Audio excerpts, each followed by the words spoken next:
There we go, both are running. Like OBS is reporting good output quality. Jump over to Twitch. This is all correct. Looking good. Presently says offline. Let's check YouTube. Oh, here we go. YouTube's receiving stuff. Reporting excellent quality. That's good. Coming back over to Twitch. Maybe I have to refresh the page. Let's try that. There we go. Now I see it. Let's do an audio check. Checking audio. 1, 2, 3, 4, 5, 6, 7, 8, 9, 10. I think that sounds okay. Let's jump over to OBS. Make sure we got my overlays. Oh, right. Links. We need to post links again. Alright, let's go ahead and jump over to Discord. Or Discord. Go ahead and we can actually copy that link again. Travels into several remote nations of the world. Right? Type all that right? Check my stream title.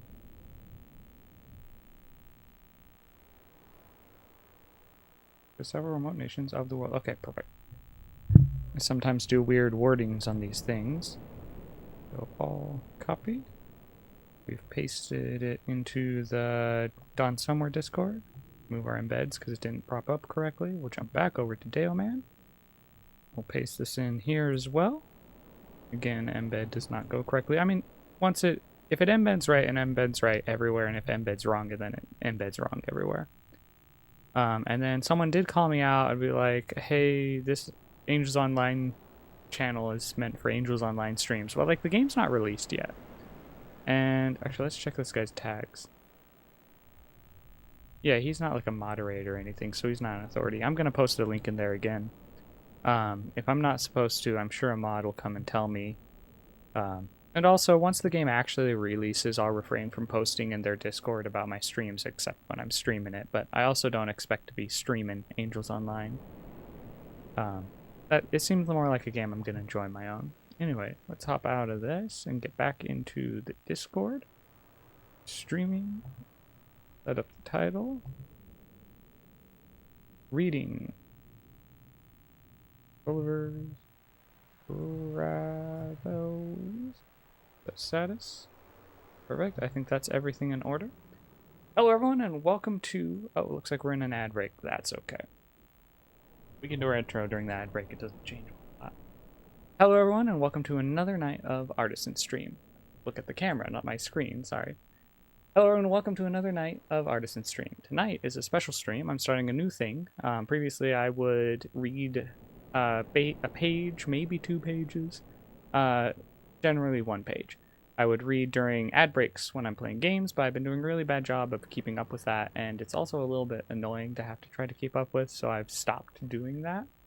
But I still want to read, so I'm doing that as a separate stream now, and I guess we don't have much reason to delay, so let's find our page where we're going to start.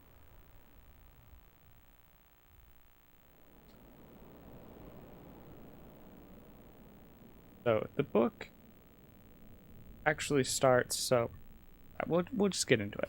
Let's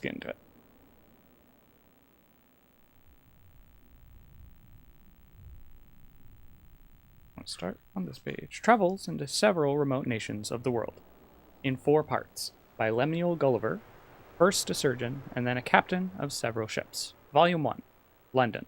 Printed for Benjamin Mott at the middle of Temple Gate in in Sleet Street. MDCCXXVI. I'm not going to translate that number into a number. Part 1, A Voyage to Lilliput. Everyone knows A Voyage to Lilliput. Now, a little bit of background. I've watched a lot of renditions of Gulliver's Travels throughout the years, and I've found only one that that's really done a good job of kind of going through the travels. Most the time, almost all the time, you'll find that people will create an adaptation of just his first travels, his voyage to Lilliput, and then they leave it from there. But the thing is, he goes to so many other places. So Lilliput everyone does Lilliput. Sometimes you might see Brobdingnag, But then after that, no one else does those, except there was a rendition way back, I think in the early 2000s. I forget the year off the top of my head. But the Gulliver's Travels with Ted Danson. It was released as a 2-part VHS video, and then it's also released on DVD. But that's only one disc. It's much more fun to realize that it was such a long movie that it had to be on 2 VHS tapes. There's a lot to Gulliver's Travels, and even the Ted Danson movie doesn't get everything. So anyway, Part 1, A Voyage to Lilliput. Part 2, A Voyage to Brobdingnag. Part 3, A Voyage to Laputa, Balnabarby, Lugnag, Glubderdrip, and Japan. Part 4, A Voyage to the Country of the Houyhnhnms. Later on, when we get into it, it does tell me, it gives a short synopsis of everything that happens in every chapter of the book. We're going to skip that. The reason for that is, I believe, I might be wrong on this, is that back in the older times, you might not have had a bookmark, or you might have had multiple people reading the same book, and so you had to have a way of finding where you were at. So you could go to like the chapters and read the short description, be like, I remember that. Oh, I don't remember that. I'll go start at chapter 3 or something, right? So we're going to skip that because we're not trying to find our place in the book. We've just started it. Anyway. The publisher to the reader. The author of these travels, Mr. Lemuel Gulliver, is my antient and intimate friend. There's likewise some relation between us by the mother's side. About 3 years ago, Mr. Gulliver, growing weary of the concourse of curious people coming to him at his house in Redriff, made a small purchase of land with a convenient house near Newark in Nottinghamshire, his native country, where he now lives retired, yet in good esteem among his neighbours. Although Mr. Gulliver was born in Nottinghamshire, where his father dwelt... Sorry, my computer's giving me notifications. Although Mr. Gulliver was born in Nottinghamshire, where his father dwelt, yet I have heard him say his family came from Oxfordshire, to confirm which, I have observed in the churchyard at Banbury, in that country, several tombs and monuments of the Gullivers. Before he quitted Redriff, he left the custody of the following papers in my hands, with the liberty to dispose of them as I should think fit. I have carefully perused them 3 times. Style is very plain and simple, and the only fault I find is that the author, after the manner of travelers, is a little too circumstantial. There's an air of truth apparent through the whole, and indeed, the author was so distinguished for his veracity that it became a sort of proverb among his neighbours at Redriff. When anyone affirmed a thing to say, it was as true as if Mr. Gulliver had spoke it. By the advice of several worthy persons, to whom, with the author's permission, I communicated these papers, I now venture to send them into the world, hoping they may be at least, for some time, a better entertainment to our young noblemen than the common scribbles of politics and party.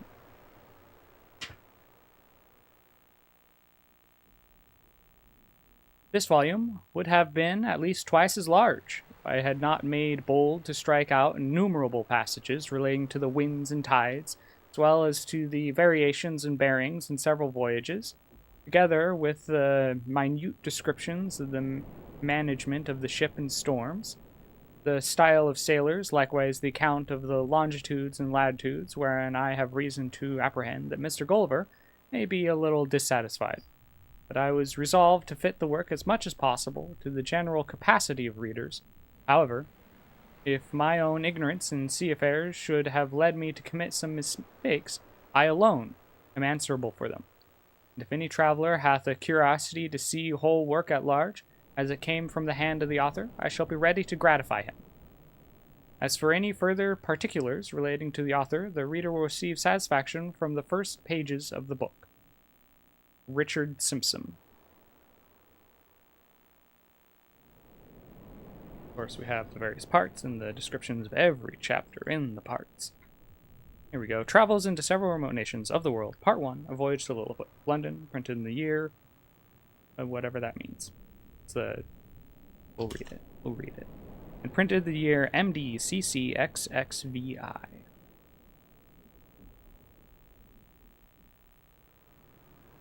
Travels. Part 1, A Voyage to Lilliput.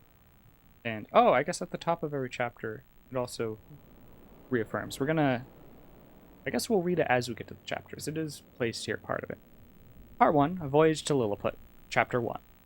The author gives some accounts of himself and family and his first inducements to travel. He is shipwrecked and swims for his life, gets safe on the shore in the country of Lilliput, is made a prisoner, and carried up the country. My father had several estates in Nottinghamshire. I was the third of 5 sons. He sent me to Emmanuel College in Cambridge at 14 years old, where I resided 3 years and applied myself close to my studies. Oh, I see what's happening. It's this drop-down thing. Can I? I can't get rid of it. Okay. You know what? I think what I'm gonna do, because I'm trying to keep half an eye on the chat and everything. I think I'm only gonna check chat in between pages, so I might be a little slower responding, but I think that'll help with the flow of the book. I've lost my place. We'll start at the top of the paragraph. My father had a small estate in Nottinghamshire. I was the third of 5 sons. He sent me to Emmanuel College in Cambridge at 14 years old, where I resided 3 years and applied myself close to my studies. But the charge of maintaining me, although I had very scanty allowance, being too great for a narrow fortune, I was bound apprentice to Mr. James Bates, an eminent surgeon in London, with whom I continued 4 years, and my father now and then sending me small sums of money, I had laid them out in learning navigation, the other parts of the mathematics, useful to those who intend to travel, as I always believed it would be some time or other my fortune to do so. When I left Mr. Bates, I went down to my father where, by the assistance of him and my Uncle John and some other relations, I got £40 and a promise of £30 a year to maintain me at Leyden. There, I studied physic 2 years and 7 months, knowing it would be useful in long voyages. Soon after my return to Leyden, I was recommended by my good master, Mr. Bates, to be surgeon to the Swallow, Captain Abraham Pennell, commander, with whom I continued 3 years and a half, making a voyage or 2 into the Levant, and some other parts.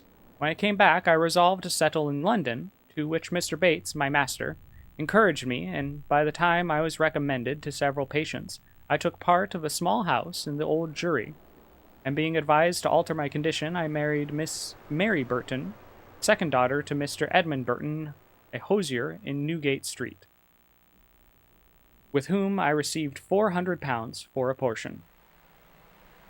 But my good Master Bates, dying in 2 years after, and I having few friends, my business began to fail, for my conscience would not suffer me to imitate the bad practice of too many among my brethren. Having therefore consulted with my wife and some of my acquaintances, I determined to go again to sea. I was surgeon successfully in 2 ships, and made several voyages for 6 years to the East and West Indies, by which I got some addition to my fortune. My hours of leisure I spent in reading, and best authors, ancient and modern, being always provided with good number of books, and while I was ashore, in observing the manners and dispositions of the people, as well as learning their language, wherein I had a great facility by the strength of my memory. The last of these several voyages, not proving very fortunate, I grew weary of the sea, and intended to stay at home with my wife and family. I removed from the Old Jewry to Fetter Lane, and from thence to Wapping, another place, hoping to get business among the sailors, but would not turn to account. After 3 years' expedition, that things would mend, I accepted an advantageous offer from Captain William Pritchard, master of the Antelope, who was making a voyage to the South Sea.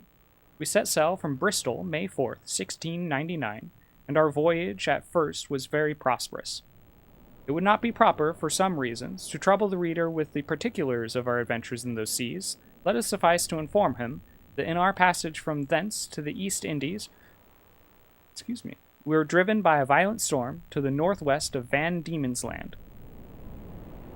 By an observation, we found ourselves in the latitude of 30 degrees 2 minutes south. 12 of our crew were dead by immoderate labor and ill food. The rest were in a very weak condition. On the 5th of November, which was the beginning of summer in these parts, the weather being very hazy, the seamen. Hello! Who's this? Someone you don't remember, no doubt. I don't remember you. Yeah, I remember your voice. It sounds familiar. We are reading Travels into Several Remote Nations of the World, also known as Gulliver's Travels. I am streaming now, right, by the way. Oh, I haven't shared my stream here. Let me share screen on that. There we go. There's nothing really to look at, but I'm reading a book on stream. How are you? Let me see. Go for it. So that I can see my timers. Man, I finally got my benzo prescription delivered. Yeah. I gotta say, I'm... Yeah, sorry, real quick. I am streaming on Twitch and on YouTube right now. I would be happy to hang out and talk. If you want to hang out and listen... Okay, he's gone. Alright, he did say prescription, so it was prescribed by a doctor, I'll presume. We had just finished a page, so we're starting on the next page. Let's see. Oh. The seamen spied a rock within half a cable's length of the ship, but the wind was so strong that we were driven directly upon it and immediately split. 6 of the crew, of whom I was one, having let down the boat into the sea, made a shift to get clear of the ship and the rock. We rowed by a computation about 3 leagues till we were able to work no longer, being already spent with labor while we were in the ship. We therefore trusted ourselves to the mercy of the waves. In about half an hour, the boat was overset by a sudden flurry from the north. What became of companions in the boat, as well as those who escaped on the rock, or were left in the vessel, I cannot tell, but conclude that they were all lost. For my own part, I swam as fortune directed me, and was pushed forward by the wind and tide.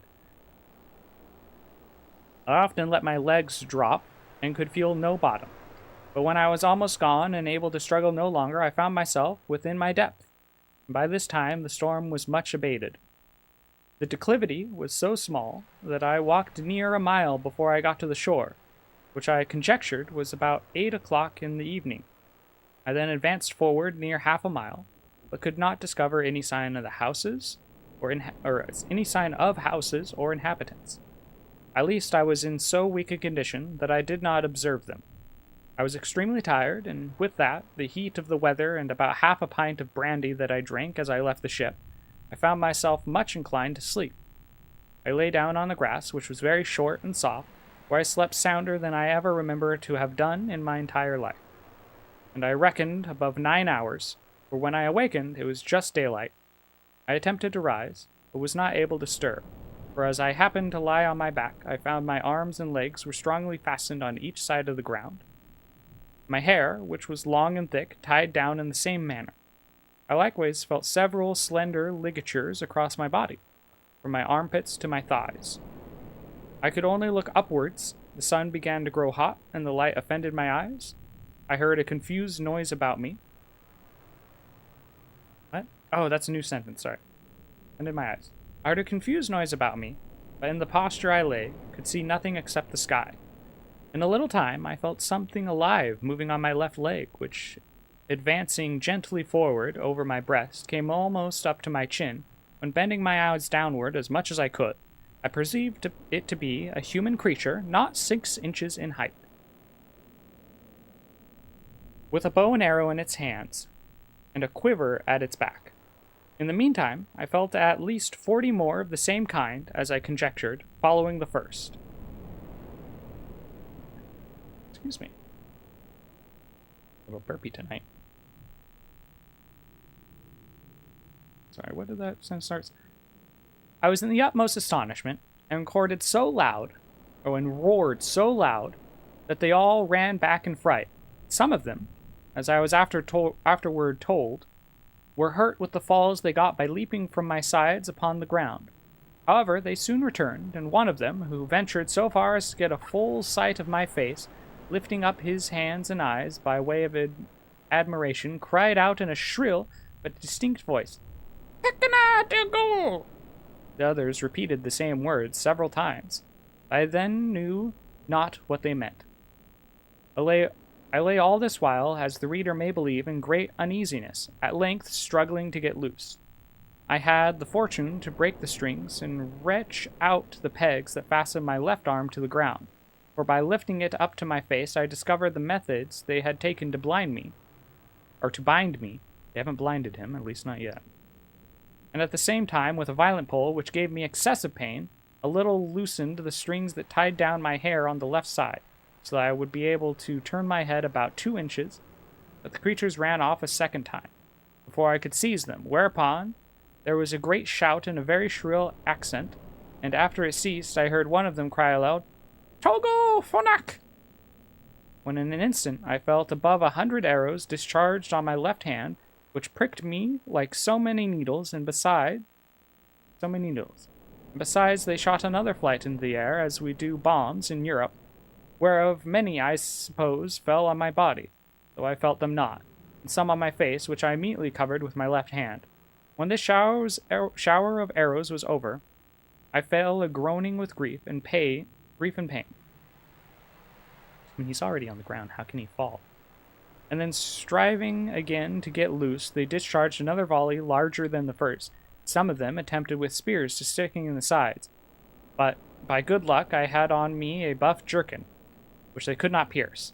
I thought it the most prudent method to lie still, and my design was to continue so till night. When my left hand being already loose, I could easily free myself. And as for the inhabitants, I had reason to believe I might be a match for these great armies. I had reason to believe I might be a match for the greatest armies they could bring against me, if they were all of the same size with him that I saw. But fortune disposed otherwise of me. When the people observed I was quiet, they discharged no more arrows, but by the noise I heard, I knew their numbers increased. And about 4 yards from me, over against my right ear, I heard a knocking for above an hour, like that of people at work. When turning my head that way, as well as the pegs and strings would permit me, I saw a stage erected about 1.5 feet from the ground, capable of holding 4 of the inhabitants, with 2 or 3 ladders to mount it.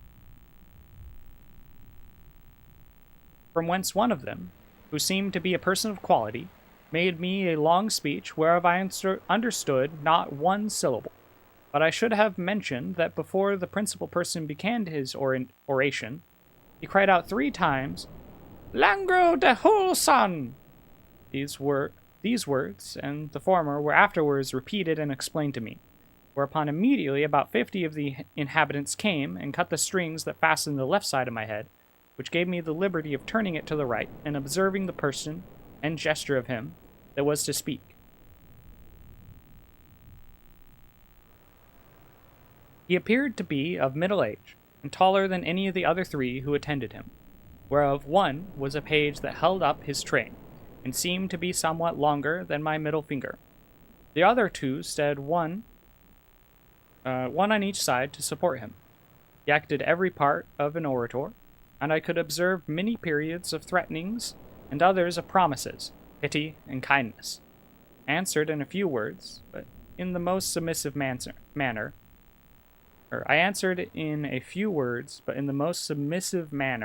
lifting up my left hand and both my eyes to the sun, as calling him for a witness, and being almost famished with hunger, having not eaten a morsel for some hours before I left the ship. Found the demands of nature so strong upon me that I could not forbear shewing my impatience, perhaps against the strict rules of decency, by putting my fingers frequently on my mouth to signify that I wanted food.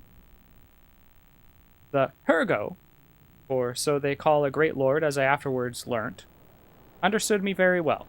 He descended from the stage and commanded that several ladders should be applied to my sides, on which above 100 of the inhabitants mounted and walked towards my mouth, laden with baskets full of meat, which had been provided and sent thither by the king's orders upon the first intelligence he received of me. I observed there was the flesh of several animals, but could not distinguish them by taste. There were shoulders, legs, and loins, shaped like those of mutton, very well dressed, but smaller than the wings of a lark. I ate them by 2 or 3 at a mouthful, and took 3 loaves at a time, about the bigness of musket bullets. They supplied me as they could, chewing 1,000 marks of wonder and astonishment at my bulk and appetite. I then made another sign that I wanted drink. They found by my eating that a small quantity would not suffice me. And being a most ingenious people, they slung up with great dexterity one of their largest hogsheads, then rolled it towards my head, and beat out the top. I drank it off at a draught, which I might well do, for it did not hold half a pint, and tasted like a small wine of Burgundy, but much more delicious. They brought me a second hogshead, which I drank in the same manner. A hogshead is like a barrel. Made signs for more, which I drank in the same manner, and made signs for more, but they had none to give me. When I had performed these wonders, they shouted for joy and danced upon my breast, repeating several times as they did at first, "Hecana Dickle!" They made me a sign that I should throw down the 2 hogsheads, but first warned the people below to stand out of the way, crying aloud, "Barach Mivola!" And when they saw the vessels in the air, there was an universal shout of "Hecana Dickle!" I confess I was often tempted, while they were passing backwards and forwards on my body, to seize 40 or 50 of the first that came in my reach and dash them against the ground. But the remembrance of what I had felt, which probably might not be the worst they could do, and the promise of honor I made them, or so I interpreted my submissive behavior, soon drove out these imaginations. Besides, I now considered myself as bound by the laws of hospitality to the people who had treated me with so much expense and magnificence. However, in my thoughts I could not sufficiently wonder at the intrepidity of these diminutive mortals, who durst venture to mount and walk on my body, while one of my hands was at liberty, without trembling at the very sight of so prodigious a creature. I must appear to them. After some time, when they observed that I made no more demands for me, they appeared before me a person with high rank from His Imperial Majesty. His Excellency, having mounted on the small of my right leg, advanced forward up to my face, with about 12 of his retinue, and producing his credentials under the signet royal, which he applied close to my eyes, spoke about 10 minutes without any sign of anger, with a kind of determinate resolution. After pointing forwards, which, as I afterwards found, was towards the capital city, about half a mile distance, where there was agreed by His Majesty in council that I must be conveyed, answered in few words, but to no purpose, and made a sign with my hand that was loose, putting it to the other, but over His Excellency's head, for fear of hurting him, or his train. And then to my own head, I see, I misread, and made a sign with my hand that was loose, putting it to the other, but over His Excellency's head, for fear of hurting him, or his train, and then to my own head and body, to signify that I desired my liberty. It appeared that he understood me well enough, for he shook his head by way of disapprobation, and held his hand in a posture to show that I must be carried as a prisoner. However, he made another sign to let me understand that I should have meat and drink enough, and very good treatment, whereupon I once more thought of attempting to break my bonds, but again, when I felt the smart of their arrows upon my face and hands, which were all in blisters, and many of the darts still sticking in them, and observed likewise that the number of the enemies increased, I gave tokens to let them know that they might do with me what they pleased.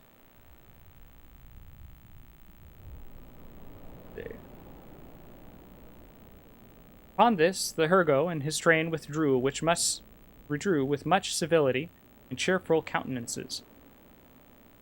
Excuse me.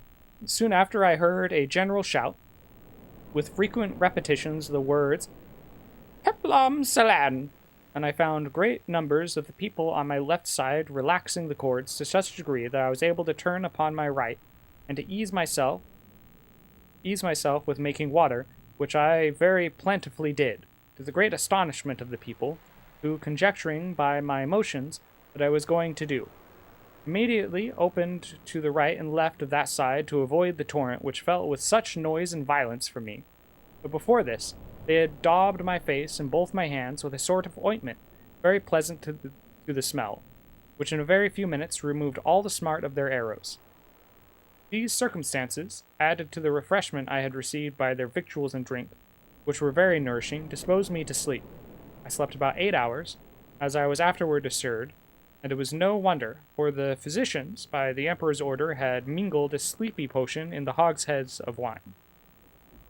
It seems that upon the first moment I was discovered sleeping on the ground after my landing, the emperor had early notice of it by an express and determined in council that I should be tied in the manner I have related, which was done in the night while I slept, that plenty of meat and drink should be sent to me, and a machine prepared to carry me to the capital city.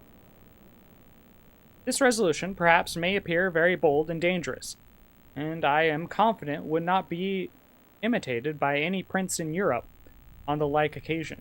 However, in my opinion, it was extremely prudent, as well as generous, for supposing those people had endeavored to kill me with their spears and arrows whilst I was asleep, I should certainly have awakened with the first sense of smart, which might so far have roused my rage and strength as to have enabled me to break the strings wherewith I was tied, after which they were not able to make resistance, so they could expect no mercy. These people are most excellent in mathematics and arrived to a great perfection in mechanics by the countenance and encouragement of the emperor, who is a renowned patron of learning.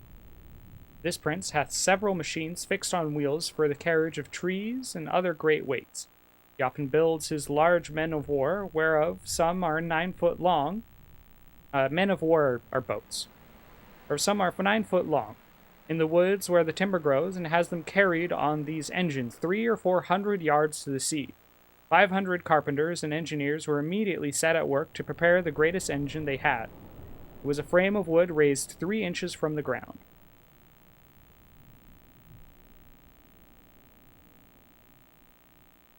See where we're at. We're good. About 7 feet long and 4 wide, moving upon 22 wheels. The shout I heard was upon the arrival of this engine, which it seems set out in 4 hours after my landing. Excuse me. It was brought parallel to me as I lay, but the principal difficulty was to raise and place me in this vehicle. 80 poles, each of 1 foot high, were erected for this purpose. Very strong cords of the biggest of pack thread were fastened by hooks to many bandages, which the workmen had girded around my neck, my hands, my body, and my legs. 900 of the strongest men were employed to draw up these cords by many pulleys fastened on the poles, and thus in less than 3 hours I was raised and slung into the engine, and there tied fast. All this I was told, for while the whole operation was performing, I lay in a profound sleep by the force of the soporiferous medicine infused into my liquor. 1,500 of the emperor's largest horses, each about 4 inches and a half high, were employed to draw me towards the metropolis, which, as I said, was half a mile distant. About 4 hours after we began our journey, I wakened by a very ridiculous accident, for the carriage being stopped a while to adjust something that was out of order. 2 or 3 of the young natives had the curiosity to see how I looked when I was asleep. They climbed up into the engine, and advancing very softly to my face, one of them, an officer in the guards, put the sharp end of his half-pike a good way into my left nostril, which tickled my nose like a straw, and made me sneeze violently, whereupon they stole off unperceived, and was 3 weeks before I knew the cause of my awakening so suddenly.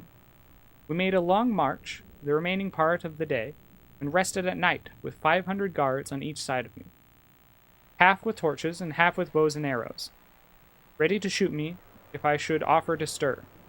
The next morning, at sunrise, we continued our march and arrived within 200 yards of the city gates, about noon. Their emperor and all his court came out to meet us, but his great officers would by no means suffer his majesty to endanger his person by mounting on my body. At the place where the carriage stopped, there stood an ancient temple, esteemed to be the largest in the whole kingdom, which having been polluted some years before by an unnatural murder, was, according to the zeal of those people, looked as profane, and therefore had been applied to common uses, all the ornaments and furniture carried away. In this edifice it was determined I should lodge. The great gate fronting to the north was about 4 foot high and almost 2 feet wide, through which I could easily creep. On each side of the gate was a small window, not above 6 inches from the ground, into that on the left side. The king's smiths conveyed 411 chains, like those that hang to a lady's watch in Europe, and almost as large as which were locked to my left leg with 36 padlocks. Padlocks, not paddocks. Sorry. Over against this temple. On the other side of the great highway, at 20-foot distance, there was a turret, at least 5 foot high. Here the emperor ascended with many principal lords of his court, to have an opportunity of viewing me, as I was told, for I could not see them. It was reckoned that above 100,000 inhabitants came out of town upon the same errand, and in spite of my guards, I believe there could not be fewer than 10,000, at several times, who mounted upon my body by the help of ladders, but a proclamation was soon issued to forbid it upon pain of death. When the workmen found it was impossible for me to break loose, they cut all the strings that bound me, whereupon I rose up with as melancholy disposition as I ever had in my life. But the noise and astonishment of the people at seeing me rise and walk are not to be expressed. Are not to be expressed. The chains that held my left leg were about 2 yards long, and gave me not only the liberty of walking backwards and forwards in a semicircle, but being fixed within 4 inches of the gate, allowed me to creep in and lie at my full length in the temple. It's the end of chapter 1. We're only a half hour into stream, so we're doing good on time. Okay. Alright, well, let's keep at it. We'll probably read one more chapter, and then that'll be about an hour in, and we'll call it there. Unless, if we get any subs or any kind of donations, we'll extend time based off of the amount that we earn from it. Let's do 2 minutes for every $1. So, a sub nets me... a sub costs about $5, so that's plus 10 minutes, and then bits, I get more out of bits, so that would be 2 minutes for every 100 bits, or a minute for every 50 bits, to extend the reading time. Anyway, all proceeds go towards helping support me, content like this, and keeping a roof over my family's head. It's all greatly, greatly appreciated. Even if you can't afford, then likes, comments, shares, all that stuff is also very, very helpful. Chapter 2. The Emperor of Lilliput, attended by several of the nobility, comes to see the author in his confinement. The Emperor's person and habit described. Learned men appointed to teach the author their language. He gains favor by his mild disposition. His pockets are searched, and his sword and pistols are taken from him. When I found myself on my feet, I looked about me, and must confess, I never beheld a more entertaining prospect. The country round appeared like a continued garden, and the enclosed fields, which were generally 40 foot square, resembled so many beds of flowers. These fields were intermingled with woods of half a stang. That's a unit of measurement. And the tallest trees I could judge appeared to be 7 foot high. I viewed the town on my left hand, which looked like the painted scene of a city in a theater.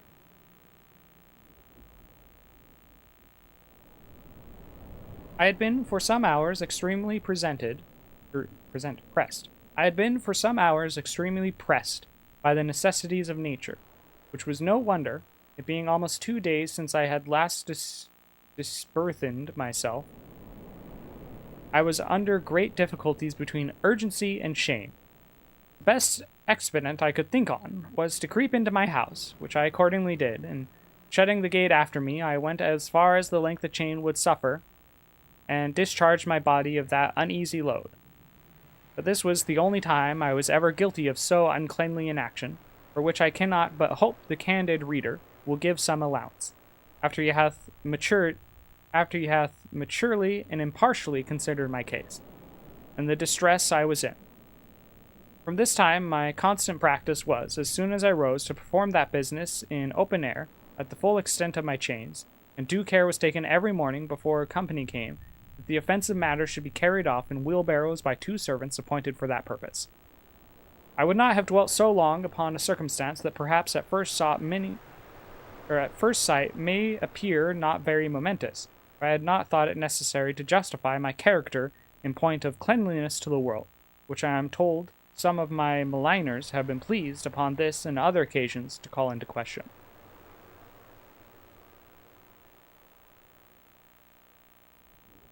When this adventure was at an end, I came back out of my house, having occasion for fresh air. The Emperor was already descended from the tower and advancing on horseback towards me, which had like to have cost him dear, for the beast, though very well trained, yet wholly unused to such a sight, which appeared as if a mountain moved before him, reared up on his hinder feet, but that the prince, who was an excellent horseman, kept his seat till his attendants ran in and held the bridle, while his majesty had time to dismount. When he alighted, he surveyed me. All right. I'm messing up these words. I'm gonna take a moment to drink some water, and then we'll start at the top of this paragraph, and we'll go from there. I'll be right back.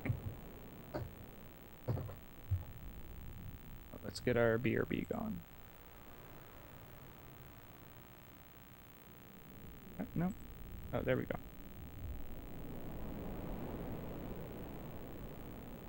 Whatever.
Oh.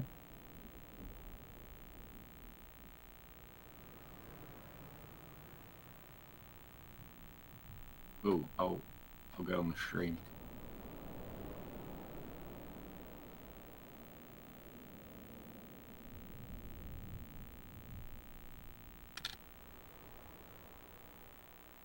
Oh, shit.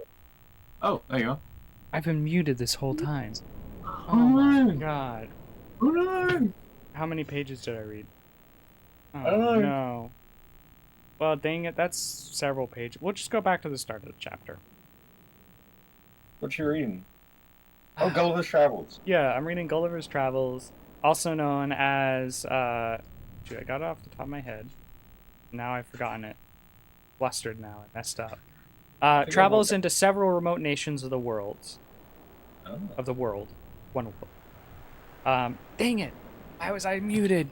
I muted myself when I went for a water break, and then I didn't unmute when I got back. Oh my god, I'm so stupid. Okay, well, welcome. We're reading. Actually, I was based off the time I should be getting done by about now, but we're gonna finish this chapter. Dang it. Okay. What chapter is it?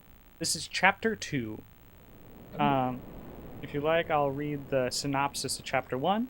Chapter 1 was, the author gives some account of himself and family, his first inducements to travel, he is shipwrecked and swims for his life, gets safe on the shore in the country of Lilliput, is made a prisoner and carried up the country. We're now in chapter 2. Every chapter starts with a synopsis of the chapter for some reason. I don't know why. Maybe that was just the style back in the day. But yeah. Chapter 2. The Emperor of Lilliput, attended by several of the nobility, comes to see the author in his... What was that? That was my cup, sorry. Oh, okay. Startled me. Sorry. Okay. Chapter 2. The Emperor of Lilliput, attended by several of the nobility, comes to see the author in his confinement. The Emperor's person and his habit described. Learned men appointed to teach the author their language. He gains favor by his mild disposition. His pockets are searched and his sword and pistol taken from him. When I found myself on my feet... sorry. That was the end of the synopsis. Now into the actual chapter. Yep. When I found myself on my feet, I looked about me, and must confess I never beheld a more entertaining prospect. The country round appeared like a continued garden, and that the enclosed fields, which were generally 40-foot square, resembled so many beds of flowers. These fields were intermingled with woods of half of stained, which is a unit of measurement, and the tallest trees, as I could judge, appeared to be 7 foot high. I viewed the town on my left hand, which looked like the painted scene of a city in a theater. I had been, for some hours, extremely pressed by the necessities of nature, which was no wonder, it being almost 2 days since I had last disburthened myself. I was under great difficulties between urgency and shame. The best expedient I could think on was to creep into my house, which I accordingly did, and shutting the gate after me, I went as far as the lengths of my chain would suffer, and discharged my body of that uneasy load. But this was the only time I was ever guilty of so uncleanly an action, for which I cannot but hope the candid reader will give some allowance, after he hath maturely and impartially considered my case, and the distress I was in. For this time... Yeah, he pooped in his house. He's just pooped. Yeah, he pooped. Yeah. Yeah. From this time, my constant practice was, as soon as I rose, to perform that business in open air, and at the full extent of my chain, and due care was taken every morning before company came, that the offensive matter should be carried off in wheelbarrows by 2 servants appointed for that purpose. I would not have dwelt so long upon a circumstance that perhaps at first sight may appear not very momentous, if I had not thought it necessary to justify my character in point of cleanliness to the world, which I am told some of my maligners have been pleased upon this and other occasions to call into question. Alright. Yeah, people were shit-talking to him for shitting in You his don't wash house. your hands when you go to the toilet. What? Yeah. I mean, how could he? Yeah. He's in Lilliput. You He's in Lilliput. He has a wheelbarrow though. No, he doesn't have it. So the people in Lilliput are like 6 inches tall. So there's 2 6-foot tall people that are shoveling his poop into wheelbarrows and carting it away every morning. What? 6 foot or 6 inches? Oh, 6 inches. Sorry, I'm Okay. confusing myself. 6 inches. Okay. These That's are very small. diminutive people. Okay. Very good. Yeah. When this adventure was at an end, I came back out of my house, having occasion for fresh air. Excuse me. The Emperor was already descended from the tower and advancing on horseback towards me, which had like to have cost him dear. For the beast, though very well trained, yet wholly unused to such a sight, which appeared as if a mountain moved before him, reared up on his hinder feet, but that prince, who was an excellent horseman, kept his seat till his attendants ran in and held the bridle, which his majesty had time to dismount. When he alighted, he surveyed me round with great admiration, but kept without the length of my chain. He ordered his cooks and butlers, who were already prepared, to give me victuals and drink, which they pushed forward in a sort of vehicles upon wheels, which I could reach them, or till I could reach them. I took these vehicles and soon emptied them all. 20 of them were filled with meat, and 10 with liquor. Each of the former afforded me 2 or 3 good mouthfuls, and I emptied the liquor of 10 vessels, which was contained in earthen vials, into one vehicle, drinking it off at a draught. And so I did with the rest. The Empress and young Prince of the Blood of both sexes, attended by many ladies, sate at some distance in their chairs. But upon the accident that happened to the Emperor's horse, they alighted and came near his person, which I am now going to describe. He is taller by almost the breadth of my nail than any of his court, which alone is enough to strike an awe into the beholders. His features are strong and masculine, with an Austrian lip and arched nose. His complexion olive, his countenance erect, his body and limbs well proportioned, all his motions graceful, and his deportment majestic. He was then past his prime, being 28 years and 3/4 old, of which he had reigned upon 7 in great felicity and generally victorious. For the better convenience of beholding him, I lay on my side, so that my face was parallel to his, and he stood but 3 yards off. However, I have had him since many times in my hand, and therefore cannot be deceived in the description. His dress was very plain and simple, in the fashion in between Asiatic and European. But he had on his head a light helmet of gold, adorned with jewels and a plume on the crest. He held his sword drawn in his hand to defend himself, if I should happen to break loose. It was almost 3 inches long. His hilt and scabbard were gold enriched with diamonds. Excuse me. His voice was shrill, but very clear and articulate, and I could distinctly hear it when I stood up. The ladies and courtiers were all most magnificently clad, so that the spot they stood upon seemed to resemble a petticoat spread on the ground, embroidered with figures of gold and silver. His Imperial Majesty spoke often to me, and I returned answers, but neither of us could understand a syllable. There were several of his priests and lawyers present, as I conjectured by their habits, who were commanded to address themselves to me, and I spoke to them in as many languages as I had the least smattering of which were I in Low Dutch, Latin, French, Spanish, Italian, and Laguna Franca. He's not getting anywhere with that, is he? No, but all to no purpose. Mm-hmm.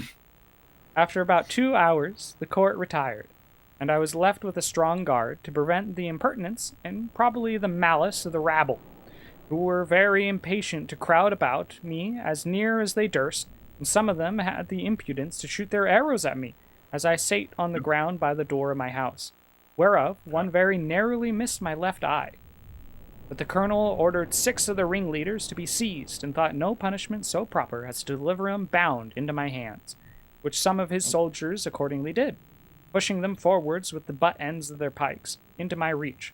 I took them all in my right hand, put 5 of them into my coat pocket, and as to the 6th, I made a countenance as if I would eat him alive.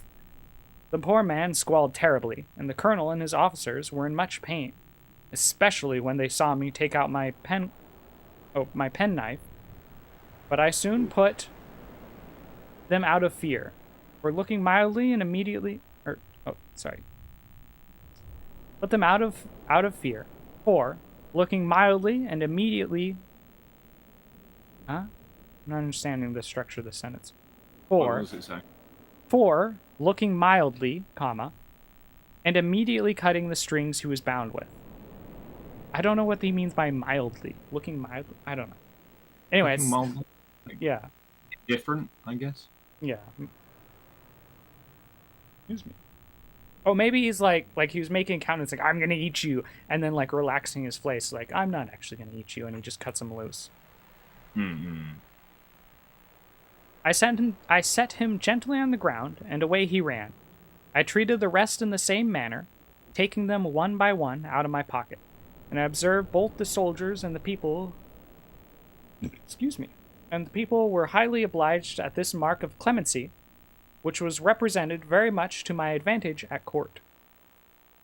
Towards night, I got with some difficulty into my house, where I lay on the ground, and I continued to do so about a fortnight, during which time the emperor gave orders to have a bed prepared for me. 600 beds of the common measure were brought in carriages and worked up in my house. 150 of their beds sewn together made up the breadth and length, and these were 4 double, which, however, kept me but very indifferently from the hardness of the floor, which was of smooth stone.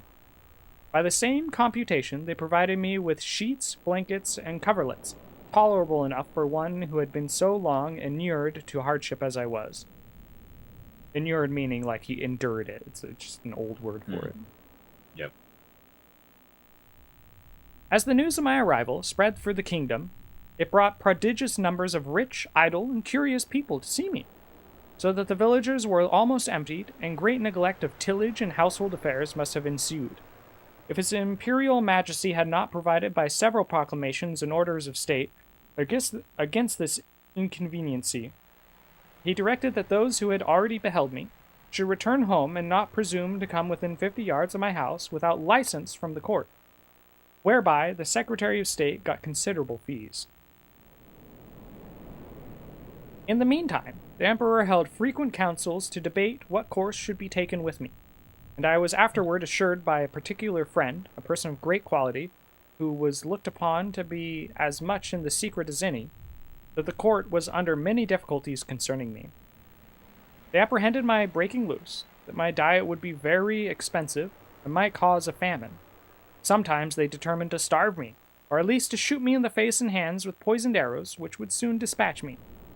But again they considered that the stench of so large a carcass might produce a plague in the metropolis, and probably spread through the whole of the kingdom. In the midst of these consultations, several officers of the armory went to the door of the great council chamber. 2 of them being admitted, gave an account of my behavior to the 6 criminals above mentioned, which made so favorable impression in the breast of His Majesty and the whole board in my behalf that an imperial commission was issued out, obliging all the villages 900 yards round the city to deliver in every morning 6 beeves, or beef cows, 40 sheep, and other victuals for my sustenance, together with proportional quantity of bread and wine and other liquors, for the due payment of which His Majesty gave assignments upon his treasury. For this prince lives chiefly upon his own demesnes, or his own wealth. Seldom, except upon great occasions, raised any subsidies upon his subjects. He very rarely taxed people, basically, who are bound to attend him in his wars at their own expense. An establishment was also made of 600 persons to be my domestics, who had board wages allowed for their maintenance, and tents built for them very conveniently on each side of my door. I was likewise ordered that 300 tailors should make me a suit of clothes after the fashion of the country, that 6 of His Majesty's greatest scholars should be employed to instruct me in their language, and lastly, that the Emperor's horses and those of the nobility and troops of guards should be frequently exercised in my sight, to accustom themselves to me. All these orders were duly put in execution, and in about 3 weeks I made a great progress in learning their language, during which time the Emperor frequently honored me with his visits, and was pleased to assist my masters in teaching me. We began already to converse together in some sort, and the first words I learnt were to express my desire that he would please give me my liberty, which I every day repeated on my knees.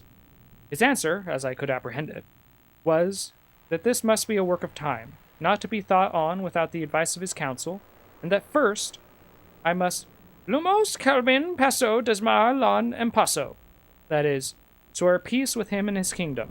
However, that I should be used with all kindness, and he advised me to acquire by my patience and discreet behavior the good opinion of himself and his subjects. He desired that I would not take ill if he gave orders to certain proper officers to search me, for probably I might carry about me several weapons, which must needs be dangerous things, if they answered the bulk of so prodigious of a person. I said, His Majesty should be satisfied, for I was ready to strip myself and turn up my pockets before him. This I delivered part in words and part in signs. He replied that by the law of the kingdom I must be searched by 2 of his officers, that he knew this could not be done without my consent and assistance, that he had so good an opinion of my generosity and justice as to trust their persons in my hands, that whatever they took from me should be returned when I left the country, or paid for at the rate which I would set upon them. Okay. This is about where you came in, and I realized that I was muted the whole time. Oh, okay. Yeah. Cool. I took up the 2 officers in my hands, put them first into my coat pockets, and then into every other pocket about me, except my 2 fobs. Forward operation bases? What? No. A fob is a small pocket in the waistband of trousers to store watches and money. Oh, okay. Yeah. In another secret pocket I had no mind should be searched, wherein I had some little necessities that were of no consequence to any but myself. In one of my fobs there was a silver watch, and in the other a small quantity of gold in a purse. Excuse me. These gentlemen, having pen and ink and paper about them, made an exact inventory of everything they saw, and when they had done, desired I would set them down, that they might deliver it to the Emperor. This inventory I afterward translated into English, and is word for word as follows.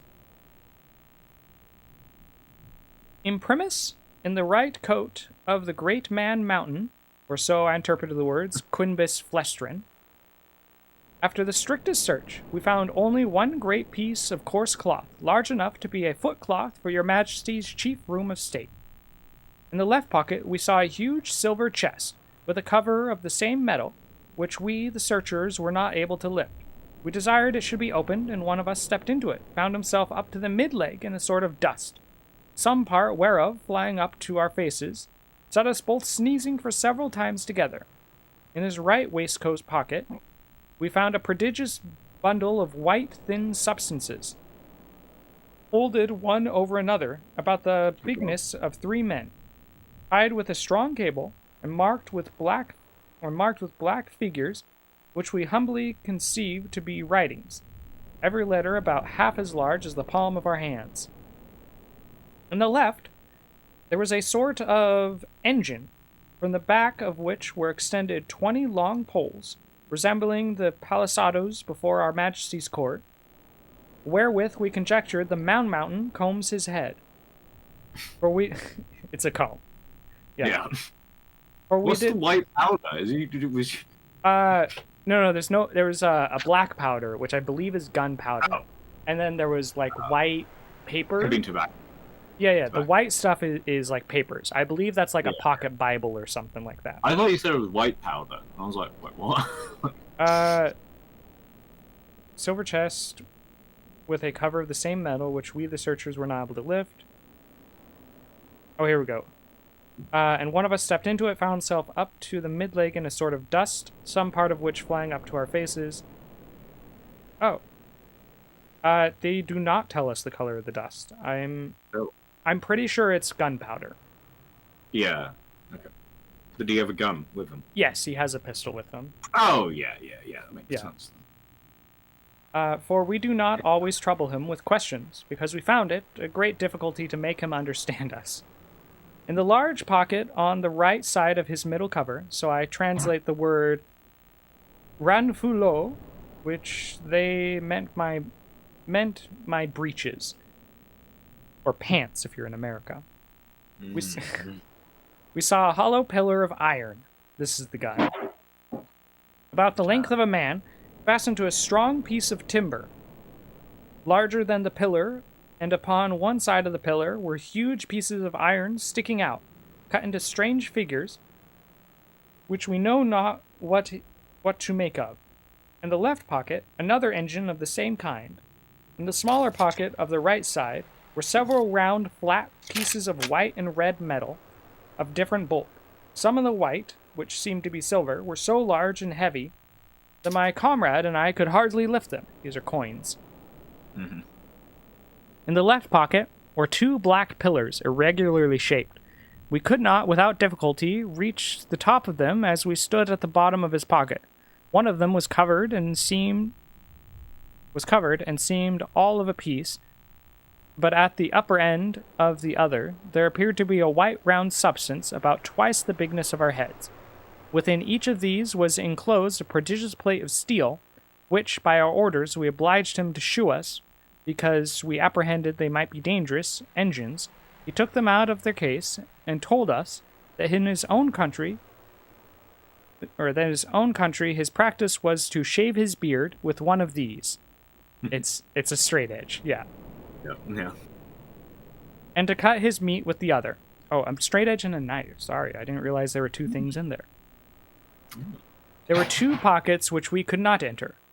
These he called his fobs. They were two large slits cut into the top of his middle cover, but squeezed close by the pressure of his belly.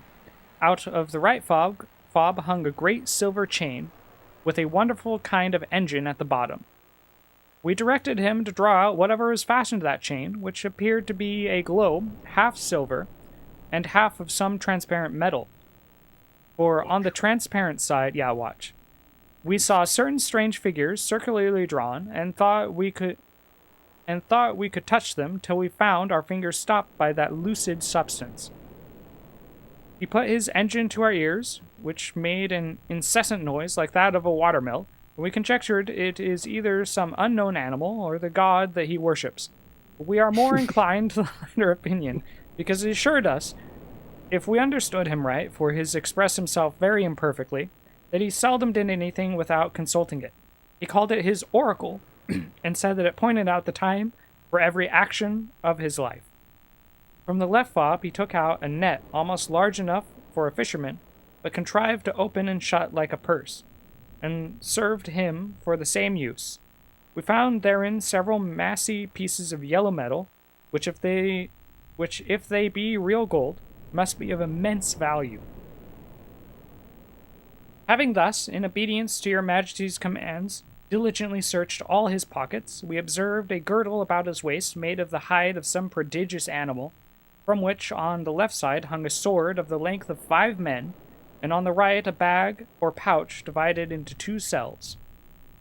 Each cell capable of holding 3 of your Majesty's subjects.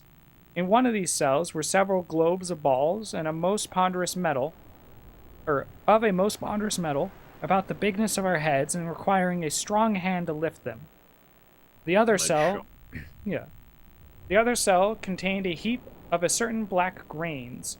Oh, wait, so that earlier box was not gunpowder, because this is the gunpowder. It must have been like tobacco or something. Tobacco, yeah, snuff. Oh, yeah, it's probably tobacco, and then those papers with letters on them might have been rolling paper.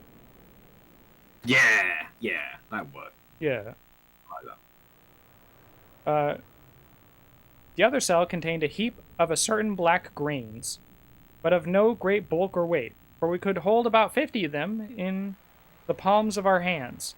This is an exact inventory of what we found about the body of the man-mountain, who used us with great civility and due respect to your Majesty's commission, signed and sealed on the 4th day of the 89th moon of your majesty's auspicious reign. Clefren Frelek Marcy Frelek. All right. So that is the whole account. Back to the author's words. When this inventory was read over to the Emperor, he directed me, although in very gentle terms, to deliver up several particulars. Excuse me. He first called for my scimitar, which I took out, scabbard and all. In the meantime, he ordered 3,000 of his choicest troops, who then attended him, to surround me at a distance, with their bows and arrows just ready to discharge. But I did not observe it, for my eyes were wholly fixed upon his majesty. He then desired me to draw my scimitar, which, although it had got some rust by the seawater, was in most parts exceeding bright. I did so, and immediately all the troops gave a shout between terror and surprise, for the sun shone clear, and the reflection dazzled their eyes as I waved the scimitar to and fro in my hand. His Majesty, who is a most magnanimous prince, was less daunted than I could expect.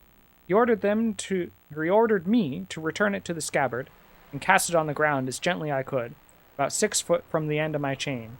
The next thing he desired was one of the hollow iron pillars, which he meant by my pocket pistols. I drew it out, and at his desire as well as I could, expressed them the use of it, and charging it only with powder, which by the closeness of my pouch happened to escape wetting in the sea, an inconvenience against which all prudent mariners take special care to provide, I first cautioned the Emperor not to be afraid, and then I let it off in the air. The astonishment here was so much greater than at the sight of my scimitar, hundreds fell down as if they had been struck dead, and even the Emperor, although he stood his ground, could not recover himself in some time.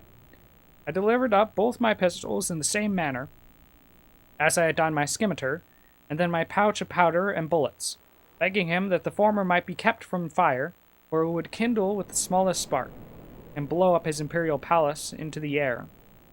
I likewise delivered up my watch, which the Emperor was very curious to see, commanded 2 of his tallest yeomen of the guards to bear it on a pole upon their shoulders, as draymen in England do a barrel of ale.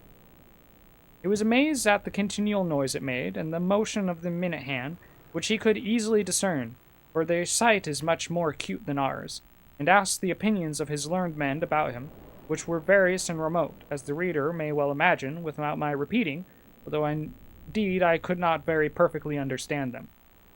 I then gave up my silver and copper money, my purse with 9 large pieces of gold, and some smaller ones, my knife and razor, my comb and silver snuff-box, my handkerchief and journal book.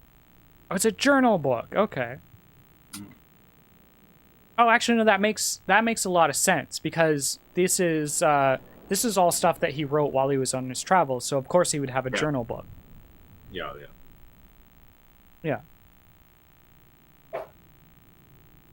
My scimitar, pistols, and pouch. I know that it's, so real quick aside, I know it's pronounced scimitar, but this is a European man writing this, and I'm an American, so I'm pronouncing it scimitar because I feel like that's more realistic to the authorial intent. You should call it as Iron Skimmy. Yeah, his D skimmy. Mm-hmm. Yeah. My scimitar, pistols, and pouch were conveyed in carriages to His Majesty's stores, but the rest of my goods were returned to me.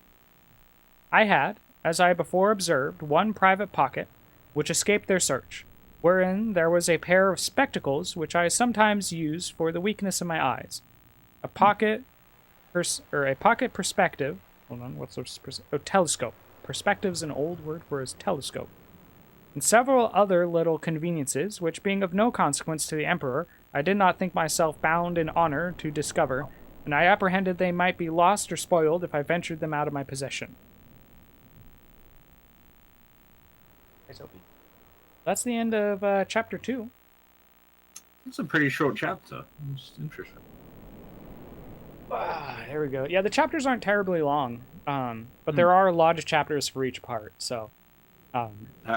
What brought you to Gulliver's Travels as a book? I've got the cat with me. She's come to decide to hang out. Gulliver's Travels is a story that I've experienced several times throughout my whole life.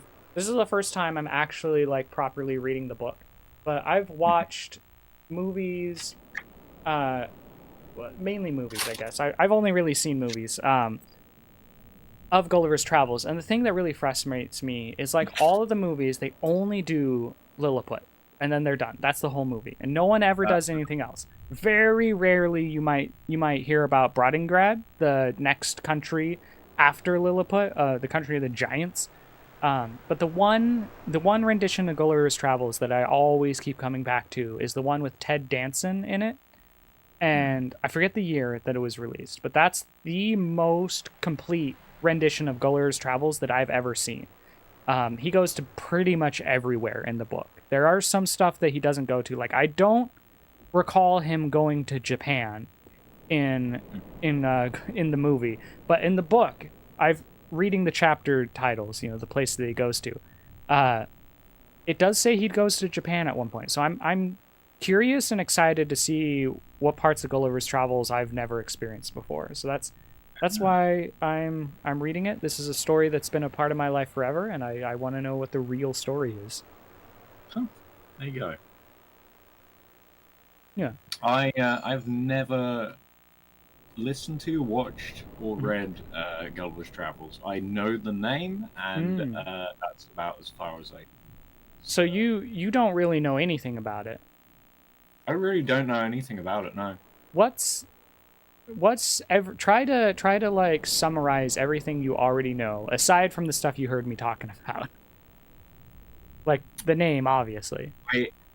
It's literally just the name. Oh, that's it. I didn't even. I wasn't even aware that. I was looking it up when you told me what it was. I was like, oh, it's made in the 18th century. I didn't know that. It's a very old book. If I was gonna guess, when I heard Gulliver's Travels, I'd be like, yeah, it's probably something from like 1840s, like something to American or something. But it's like no, it's a very European book. So basically the guy who wrote it, Jonathan Swift, he was not super happy with a lot of the adventure stories that was going on. That's kind of where all the greatest books are coming from, right? There are a few, like, you get like the popular genre going on, and then someone's like, this sucks actually, and they write a book to like demonstrate that. Like, the only ones that come to mind are Gulliver's Travels and Moby Dick, which was a refutation of the Moby Dick was later though. That's much later. A lot later. What was the movement that it was going against? Like naturalism or something? Romance. Romance in the classical, like, adventure sense. That's what Moby Dick was going against.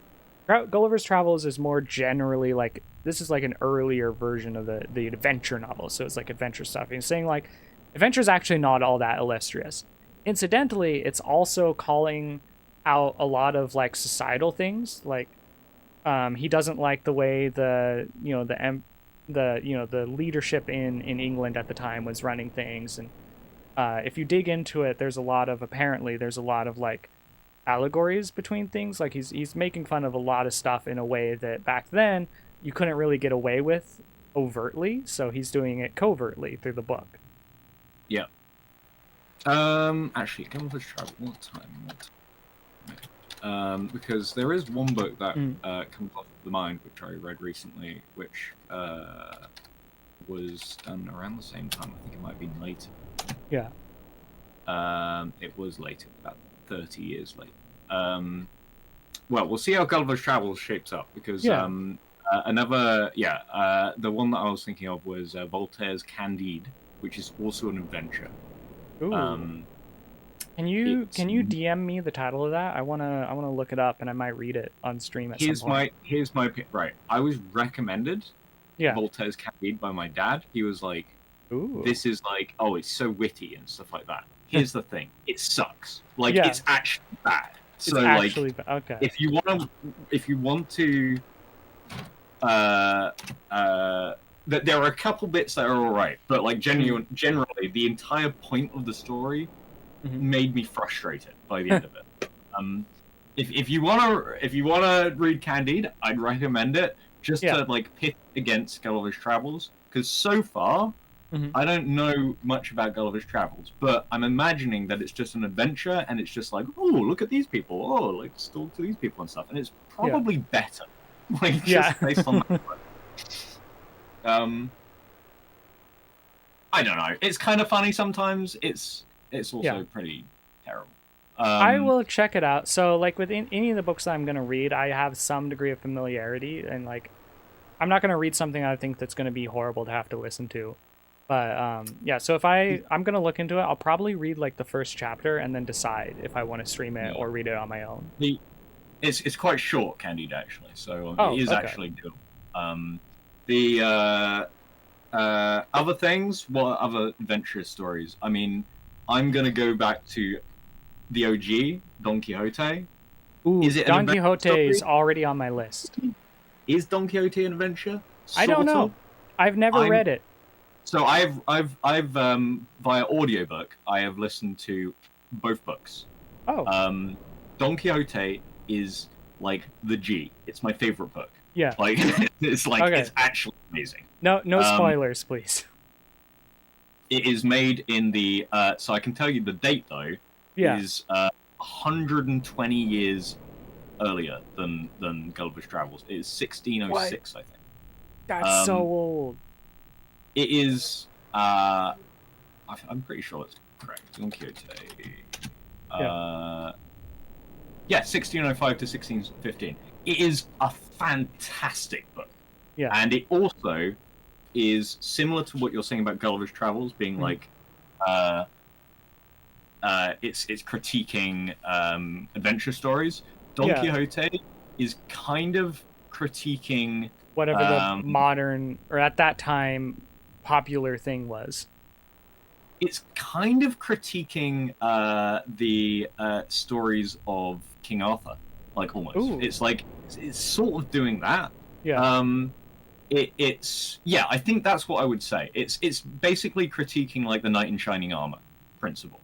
Yeah. And to that point, the other thing that people would have read in the 18th century would be King Arthur stories, because like they come from the 14th century. So, you like I think you get a lot of crossover from that. Quite good. The 18th century is a fascinating time period. Anyway, it's really good. So I think the Don Quixote translation. The English translation comes at around 1700, the one which is really popular. Yeah, I'll do some research into different ones. One of the rules I've set for myself is that any of the books I'm going to read on stream, they need to be in Creative Commons, because then I don't have to worry about any like legal stuff going on. The version of Gulliver's Travels that I'm reading has a lot of commentary, annotations, and like other stuff around the work to help me better understand it. But I'm not reading any of that stuff because that stuff is copyrighted. That's stuff that if you want that, you need to buy it as well. Actually, I'll put it up here. The Norton Critical Edition of Gulliver's Travels has a whole bunch of stuff in there to help you better understand the text and stuff going on contemporary to it. None of which is going to be in my stream. For the stream, I'm only focused on the text, my interpretation of it, and then, of course, presenting it to the audience, which is you and my dear viewers in the chat and on the VOD after the fact. Yeah, adventures. I don't know. It's quite because I think during the 1600s and 1700s. There was a lot more, because the printing press, effectively, you were getting a lot more stories coming about. But genuinely, I just don't know most of them. I'm not sure which ones are like I guess you could say like technically an adventure story that was around the place, Dante's Inferno, right? That's going to be, I guess, that was around. Other points, you've got Canterbury Tales. That's an adventure story, technically. So you've got like. I mean, a lot of the popular things would have been adventure stories, I guess. So. Yeah.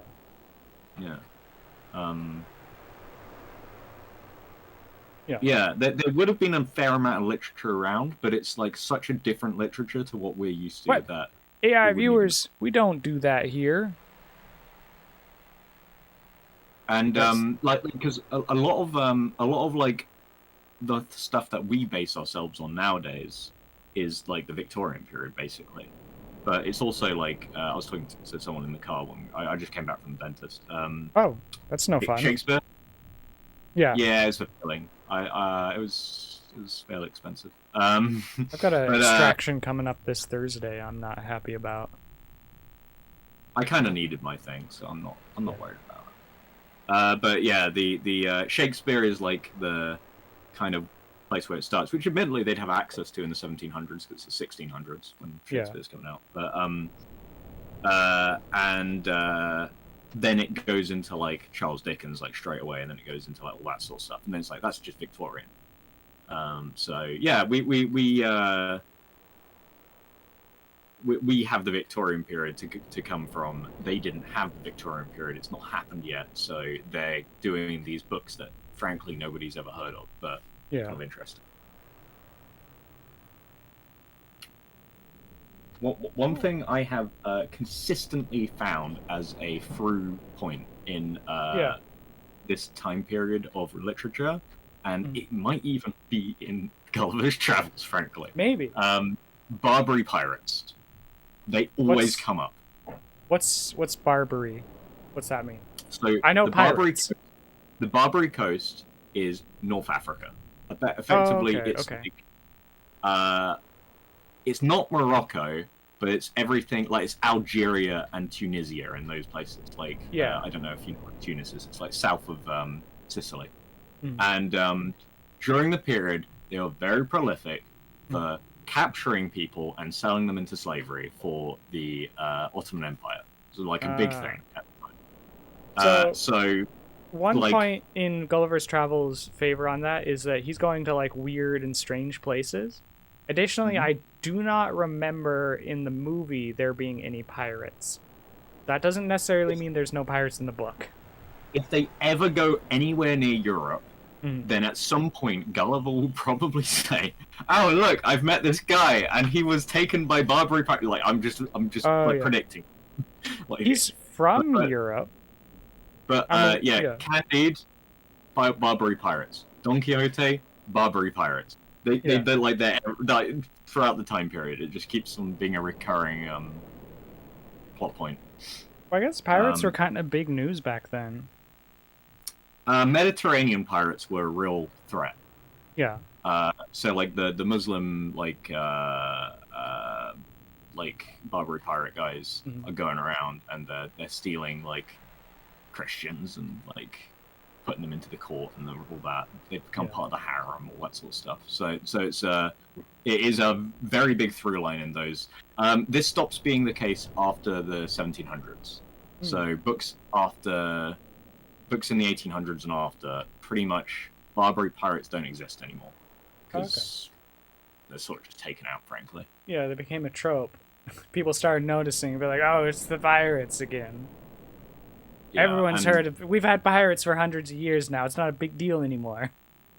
I wouldn't be surprised if. Well, it's just like they're gone at that point. Like they aren't like people writing contemporarily don't even know what the Barbary pirates are because they've been like eliminated as a concept. Yeah. But, I think the one that persists is obviously the Caribbean pirate because it's like a far more like romantic kind of way of thinking. Yeah, they made a whole series of movies about that. Yeah, I think they did. Yeah.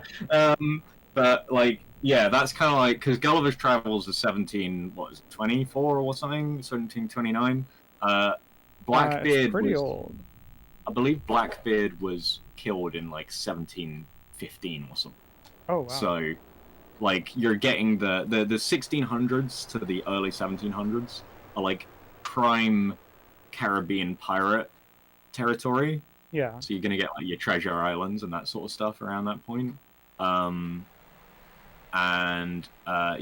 Post about 1730 or something like that, I think pirates are in the Caribbean are kind of like a thing of the past as well. So. Interesting thing from American history, Yeah. The American state after 1776 did declare war against the Barbary pirates at one point, and I believe they won. It's a really interesting thing where America's broken off from the UK, so the UK has the biggest fleet in the world, and the best fleet basically, and they say, well, we're not going to give you protection under the United Kingdom's fleet. Yeah, so if you're not the United Kingdom's, we're not protecting you. So all the trade ships going into the Mediterranean from the Americans are getting captured by Barbary pirates because they're not getting protected by the UK. Yeah. So America's like, well, we have to declare war on these people in North Africa and sail all the way over and fight them. Yeah. It's it's a big thing. I think they have a settlement at the end, and they basically they have a settlement with the leader of Algeria, we're not gonna raid your ships anymore or something. Oh geez, those Americans. Yeah, so it's a really weird concept, but it's you need to stop it. Yeah. I don't know. We're a pretty rowdy bunch. Yeah, I mean, I don't know if there was a second war. Was there a second Barbary War? Probably. But yeah, there was a lot of frustration with the North African pirate. Was there a second Barbary War? Yes, there was a second Barbary War, also known as the Algerine War, fought in 1815. It was 2 days long. There you go. Yeah.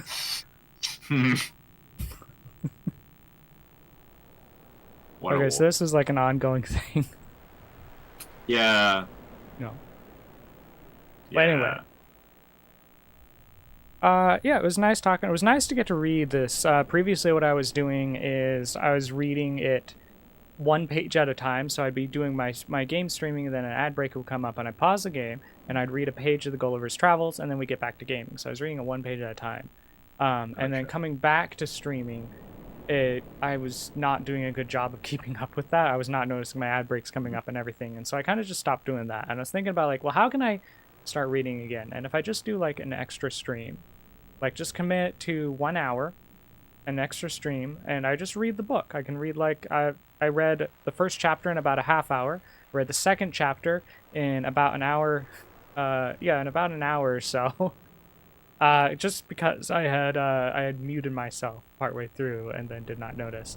We're getting really reading pilled in Dawn Somewhere server. We've got you reading Gulliver's Travels. We've got Hattie reading random fan fictions. And actually, Hattie is the one that inspired me to get back into reading. So, congratulations to her. The book club, I am occasionally contributing with the fact that I'm currently reading Moby Dick, and I really enjoy it. So the book club is active. I always wonder about that. I don't see anyone posting in there hardly ever. I just every now and then post stuff about what I want. I don't know. Other people will say some stuff sometimes. Okay. Yeah, Hattie's reading Dungeon Crawler Call. That's the one. Nice. Well, cool. If you guys enjoyed this, please feel encouraged to support me in whatever way you can, whether it's views, likes, comments, shares, follows on YouTube, or follows on Twitch. If you want to see more content like this and help keep a roof over me and my family's head, subscriptions on Twitch are a great way to do that. Bits on Twitch are a great way to do that. I also do art commissions, a variety of other kinds of commissions. I also do voice work and everything, but mainly I do art commissions. So those are all the best ways to support me financially. If you don't want to miss out on future streams, hit follow. Yeah, Carabella, do you have anything you want to share to the stream before we call it? Read Moby Dick. It's really good. It is on my list. Actually, all no. You need to read. If I was going to recommend it, just read the first chapter. It's so funny. It's so good. It's okay. Oh. You heard it here first. Read Moby Dick. I will eventually read Moby Dick, but let me check how far out that is. Here we go. Stream stuff. Oh, actually, never mind. Sorry. Moby Dick is the next book I'm planning on reading. According to my list of books. Right now I'm on Gulliver's Travels. Next will be Moby Dick. And then I have a whole list of 7 more books after that I'm not going to get into. Well, I wanted to retain, so the book I'm on and the next book are locked in, but after that I might rearrange stuff. If you guys would like to recommend me a book, I will accept all recommendations, but I won't guarantee they will go onto the list unless you subscribe. If you subscribe, then I will definitely put the book onto the list and consider it. If I read it, I might still veto it if it's just horrible to read. If it's not in Creative Commons, then I won't be, then I'll be vetoing it as well. If you're unsure if I'm going to, if you want to subscribe to get a book on the list, but you're unsure if I'm going to accept it, you can recommend it, and then I'll let you know that a sub can guarantee it or not. So, yeah. I will also let you know if the book's already on my list, so you don't have to waste a sub on a book that's already there. Cool. Well, that's all I got. I think that about covers it. If you guys want to join in and read Moby Dick with Carabella, join the Discord server. You can go to my website, worldfamousartisan.com. There should be a link to the Discord somewhere in there. Just click around. You'll find it eventually. And without any further ado, that's the end of the stream. Thank you. Have fun. Be safe. And uninstall RuneLight. Goodbye.